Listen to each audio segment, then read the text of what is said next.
Welcome everyone in today's video of Quick Guide. In this video, I'm gonna show you how you can download and install investing.com app in your mobile device. So let's get started. For this, you need to open your Play Store.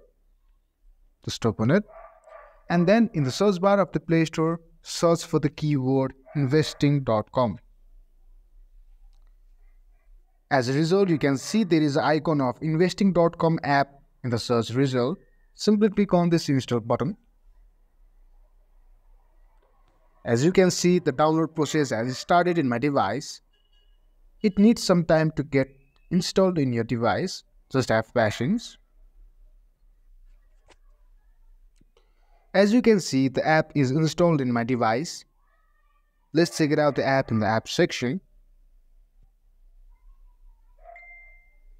And there it is. The app is installed and the task is complete. If you find our content helpful, then don't forget to like, share, subscribe, and comment down in the comment section below. Thanks for watching.